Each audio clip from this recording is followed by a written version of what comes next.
Hello students, today we are going to discuss new topic, that is chapter number 5, organizing. In chapter number 4 we have discussed about the planning. In planning we have to make the plans to achieve the end result or goal of the organization.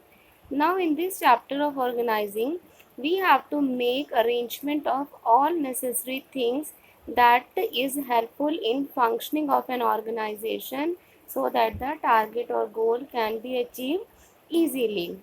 Organizing is the process of identifying and grouping various activities and bringing together physical, financial, and human resources and establishing productive relation among them for the achievement of specific goal.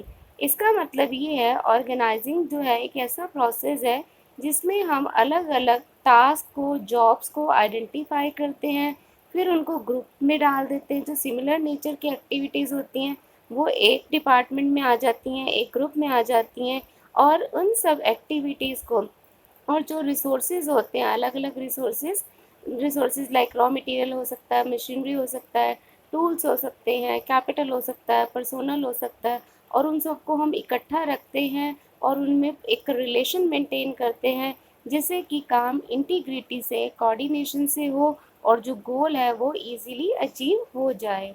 So this is the meaning of organizing. Means we have to identify the task and duty, and then we have to make the groups. Grouping should be done on the basis of similar nature activity, and that in order to achieve the goal or task of the organization. Now the next thing is steps in the process of organizing. In organizing process there are basically four main steps. Number one is identification and division of work. It means dividing total work into specific activities. These activities are then grouped into jobs and assigned to different individuals और departments. This bring specialisation and productivity. इसका मतलब है सबसे पहले हमने क्या करना है, हमने रिकॉग्नाइज करनी है बहुत सारी की सारी जॉब्स और टास्क को हमने रिकॉग्नाइज करना है, आइडेंटिफाई करना है. उसके बाद उसको हमने डिवाइड कर देना है स्मॉलर यूनिट्स और जॉब में. इससे क्या होगा, स्पेशलाइजेशन आ जाएगी. स्पेशलाइजेशन मतलब जिस पर्सन की कैपेबिलिटी, क्वालिफिकेशन है जो उसको उसी से रिलेटेड काम दिया जाएगा. और काम अगर हम स्पेशलाइजेशन के अकॉर्डिंग कराते हैं तो it will leads to systematic work should be done in systematic वे.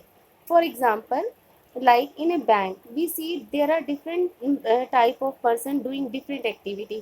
कुछ लोग कैश कलेक्ट कर रहे होते हैं, एक पर्सन जो है वो चेक बुक इशू करता है, एक पर्सन क्वेरी जो है वो सॉल्व करता है. इस तरह से काम को क्या किया, छोटे छोटे पार्ट्स में डिवाइड कर दिया और जिससे काम सिस्टमैटिकली हो, जिसमें ओवरलैपिंग ना हो, कन्फ्यूज़न ना हो. काम छोटे छोटे पार्ट्स में होगा, इजीली हो जाएगा, सिस्टमैटिकली हो जाएगा और गोल अचीव करने में हमें प्रॉब्लम नहीं होगी. ऑर्गेनाइजेशन जो है वो अपना एंड रिज़ल्ट इजीली अचीव कर लेगा. सेकेंड स्टेप में हम डिपार्टमेंटलाइजेशन करते हैं. इसका मतलब in the second step combine similar और related jobs into larger units called departments. This grouping of activity called departmentalization. For example, manufacturing department, marketing department, etcetera. First step में हमने activities को रिकॉग्नाइज किया और छोटे छोटे यूनिट्स में उसको डिवाइड कर दिया. अब जो सिमिलर नेचर की जो एक्टिविटीज़ थी उनको हम क्या करेंगे, एक डिपार्टमेंट में पुट करेंगे. ठीक है, दूसरी सिमिलर नेचर की एक्टिविटीज़ को हम दूसरे डिपार्टमेंट में पुट करेंगे. इस तरह से हम ग्रुपिंग करेंगे और अलग अलग डिपार्टमेंट्स बना देंगे. लाइक प्रोडक्शन डिपार्टमेंट हो सकता है, सेल्स डिपार्टमेंट हो सकता है, मार्केटिंग डिपार्टमेंट हो सकता है, परचेज डिपार्टमेंट हो सकता है. इस तरह से अलग अलग डिपार्टमेंट जो है फॉर्म कर दिए जाते हैं और उनमें जो है सिमिलर नेचर की जो रिलेटेड एक्टिविटीज़ होती हैं, जो कॉमन होती हैं अपने नेचर में, उनको पुट कर दिया जाता है. Next is third step, assignment of duty.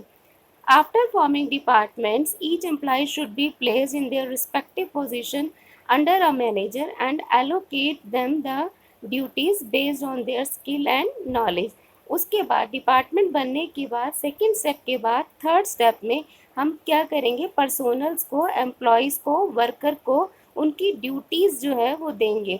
Duties देने के साथ साथ हम उनको अथॉरिटी भी देते हैं जिससे कि वो क्या कर सकें, डिसीज़न ले सकें। ड्यूटीज़ देते टाइम एक चीज़ और ध्यान में रखी जाती है कि किसको क्या ड्यूटी देनी है, वो उसकी नॉलेज और स्किल के ऊपर बेस्ड होनी चाहिए, और कौन जो पर्सन है किस मैनेजर के अंडर काम करेगा, इस चीज़ को क्लियरली डिफाइन किया जाता है। Last and the fourth step is establishing reporting relation. Various positions in the organization are arranged in a hierarchy with a clear definition of authority and responsibility. Each employee should know from whom he has to take order and to whom he is accountable. This will facilitate the smooth functioning of the organization or enterprise. Fourth और last step में हम क्या करते हैं, reporting relation establish करते हैं। Reporting relation का establish करने का मतलब होता है कौन किससे ऑर्डर लेगा और कौन किसको रिपोर्ट करेगा, उस चीज़ का हम जो है क्लियरली डिफाइन करते हैं, और वह फोर्थ स्टेप का पार्ट होता है।